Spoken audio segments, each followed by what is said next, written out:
Okay, why I left the war room, Andrew Tate's war room. Now, I've been meaning to make this video for a little while now.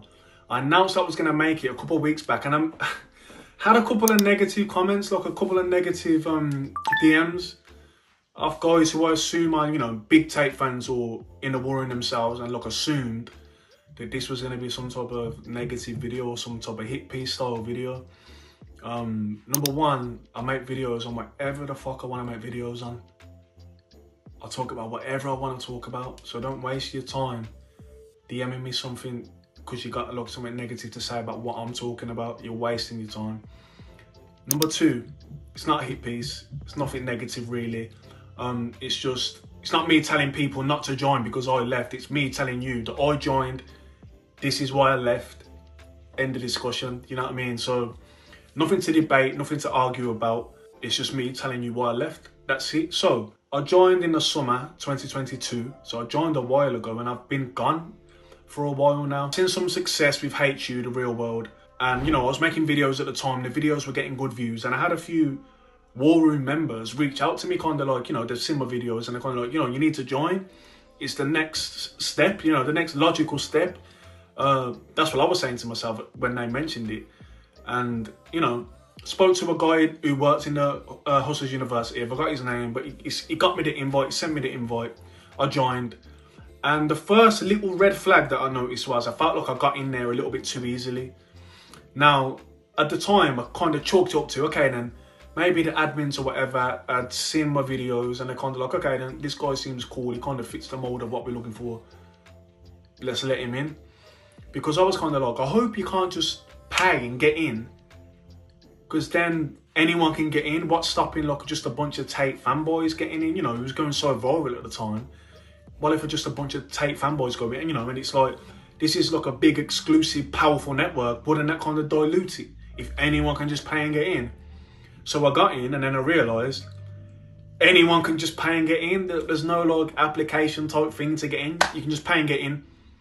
So automatically in my mind, that's going to dilute it. But, little negative beginning, but let's go in. Let's see what happens. So I get in there. My initial impression, okay, it's a Telegram group. I'm all for Telegram groups. I've got a Telegram group. They're beneficial, I understand it. But when you're paying that much, I was hoping to see a little bit more than what I've seen initially. But again, I've only just got in. I haven't even started yet. I haven't even communicated with anyone yet. Let's just do what we gotta do. Now, I can't remember the whole process, but you're advised by certain guys, admins, or whoever I was speaking to at the time. You're told to do certain things that will maximize your benefit, right? So right at the beginning, I'm told to watch this movie. And now, this can be down to my character. Nothing wrong with the war room at this point, but this could be a flaw in my character and I'll take some accountability. I ain't watching no fucking movie, do you know what I mean? I've joined this network and you're telling me before I get started, I need to watch this movie. I didn't watch the movie, I can't remember what it was called. And then I'm told, before you get started, you should buy these 5 courses. Again, I'm all for courses. Courses are beneficial if you seeked the course. You wanted the course. Not somebody telling you, you need these courses. And if I don't do these courses, I'm not going to be respected as a member. I'm not going to be prioritized as a member. It's kind of like if you don't do them, if you don't do the courses, you kind of view that, oh, you haven't even done this course, you haven't even done that course, so your opinion don't matter. That type of thing. One of the courses was like a chess course. I ain't playing chess. I'm not interested in playing chess. The last thing I want to do today is play chess. I get it. Guys play chess, and because it's like a universal game for nerds, money guys kind of try and spin it and be like, oh, this is what successful people play. It's all about strategy. It's all about life. It's all about, no, you enjoy playing chess. That's what it is. No one I know in person who plays chess is more intelligent or more strategic than me. There's nothing, you enjoy playing chess. That's what it is. I'm not interested. I'm not buying this course. Body language course, how to talk to girls course, different types of courses that, I weren't interested in, but one of them was almost like insisted, which was the Iron Mind course. So if this is insisted, I'll get this one. And again, all right, it was okay course, but it weren't nothing I weren't seeking it, but whatever. Anyway, so initially, I'm already, nothing to do with War Room, but already I'm showing resistance internally. I'm not verbalizing this, but internally I'm like, you know, I don't want to do none of this type of stuff, but I get it, you know, let's see what's happening. I haven't even spoke to anyone or met anyone yet, so let's get started. Again, I join straight away. It is full of Tate fans, Tate fanboys, people, fans that I would consider, you know, taking it too far, especially as a grown man. And me, I like Tate too. I loved that summer where he took over with the TikToks and the content and the podcasts, and I rode that wave with my channel. So yeah, I enjoy his content too. But as a grown man, your fandom should only go so far. Do you know what I mean? You got to check yourself and be like, right, and let's not get carried away. Because I've seen a lot of Tate worship in there, and you got to be careful. You ain't even got to, let me just explain this. You ain't got to be careful, because I was going to say, the lines were kind of blurred. Is this a network or is this a cult? Now, it may sound extreme me saying that, but the leaders in there consistently called it a cult. They reminded all the members, you're part of a cult, you're part of a cult. So me saying it, you know, you're telling me it's a cult now I'm in there, but you didn't tell me it was a cult before I joined. If I knew that, I probably wouldn't have joined. But whatever. So it was interesting to me how they admitted that that's what it was. But that's fine. But okay then, I started communicating with some people. I introduced myself in a long-winded way, because that's how they ask for you to introduce yourself. Loads of people, you know, welcomed me in. Tate welcomed me in personally too. I noticed straight away, okay then, everyone gets the benefit of the doubt because you're a War Room member. You're gonna get a reply. People will meet up with you. There is, you know, there's opportunities here just because you're a War Room member. That's what the network's for. So in that aspect, it's beneficial. Now, but who are you networking with? And this is a big issue that I ran into. Every single guy seemed the same. Every single guy was trying to be like Tate. Not financially, we all want Tate's money, but down to his hobbies, what he'd eat, what he'd drink. Everyone drank sparkling water, everyone smoked a cigar, everyone's picture was the same. So I get it, when they're promoting War Rooms to get members in, they're using Tate, Tristan, Jay Waller and all them guys. They're in their suit, they're walking around, they're looking important. These members, they've got a suit and cigar too, but you know, look, some of them look like Mr. Bean. Now again, one of the reasons why I left, there was a lot of Tate worship, even to the point where they'd refer to him as Chief Commander. So grown men by the way. Oh, thanks Chief Commander, what do you think of this, blah, blah. And Tate wouldn't correct them.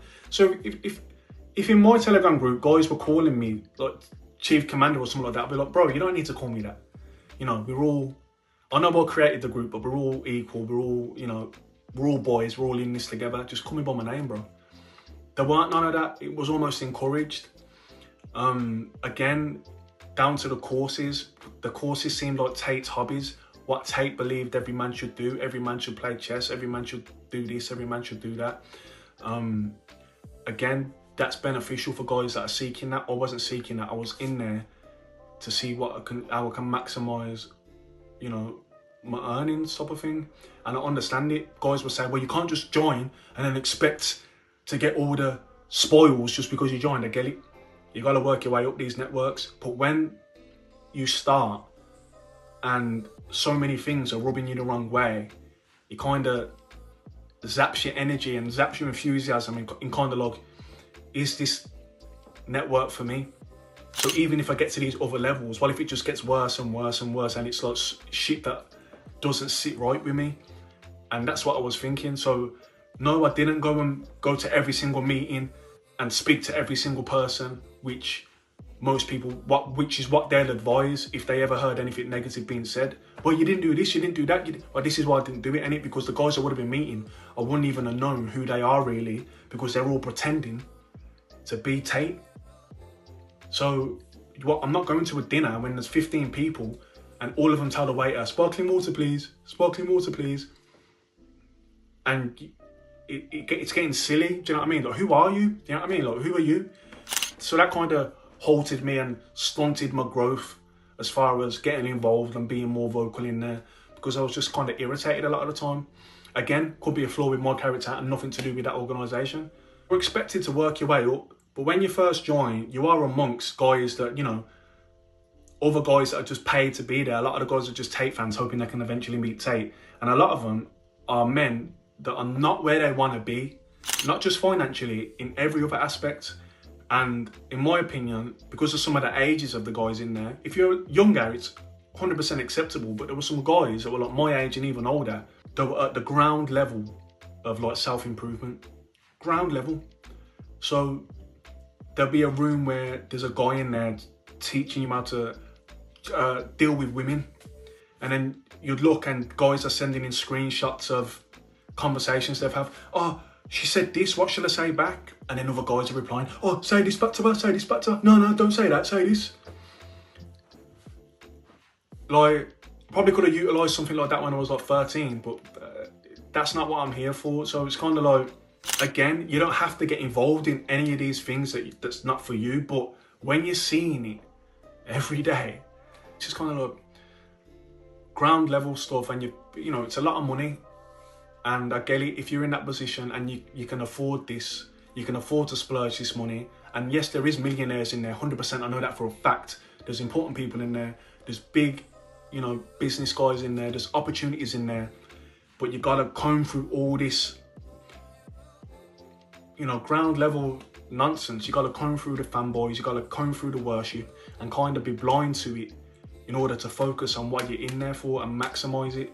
And I'll take accountability. I didn't. The stuff that I didn't like rubbed me the wrong way to the point where I'd lost interest. Now, when Tate got locked up, he was locked up for like 12 weeks, and it got kind of quiet in there. But he come back and he was discussing, you know, his experience. We were all excited to find out what the fuck was going on. And he started communicating again. And then he said, he was talking about how bad his experience was in his cell or whatever. And he said, look, imagine you just locking yourself in your bathroom for 8 hours. How hard that would be. You know what I mean? Picture what it was like for me in the cell. Like, you know what I mean? Okay then. And then he replied to himself a few moments later saying, by the way, I recommend all you guys try this. Try what? Locking yourself in the bathroom for 8 hours. I feel like it would be good if guys tried this type of thing. And I'll never forget this. I seen that, and you gotta remember, I've been seeing grown men worship Tate, calling him chief commander, dressing like him, drinking like him, doing all this type of stuff. And I'm amongst these guys, even though I'm not doing it myself. I'm here with them. I'm associated, and it's rubbing me the wrong way. And I was sitting there, and I was in Dubai, and I was sitting with a couple of guys who weren't War Room and a couple of guys who were. And I said, you see what Tate just said? I hope he's joking. That's got to be a joke, innit? And I said, like, if I see anyone who actually does that, if someone replies to that in 8 hours and says, I did it, I'm going to have to leave. And I know it's silly, and I know it's funny, and we all laughed about it, but enough's enough. And I was kind of like exhausted with the whole thing anyway. But by then I was kind of like, it's not for me. And, you know, lo and behold, I woke up the next day and a bunch of guys had already did it. Do you know what I mean? Like, I think like 10 hours had passed. And guys had already done the 8-hour shift in the bathroom, do you know what I mean? So they must have been like, oh shit, I'll go there right now. Chief Commander, I did it. I locked myself in the bathroom for 8 hours. Again, and, you know, Tate, nothing bad to say about Tate within that. But it's kind of like, all right, and but you're kind of assuming that the members haven't spent no time in a jail cell. You're kind of assuming that the members haven't done longer than 12 weeks in jail. You're assuming that, you know what I mean? So it's kind of like, he's automatically assumed that these guys have never been through anything like that before, which kind of made me think, okay then, so even he knows the majority of the people he's dealing with. And I hoped that he was like doing that as a joke, you know, for a bit of fun, because then I'd relate to him a bit more, because I find that type of shit funny.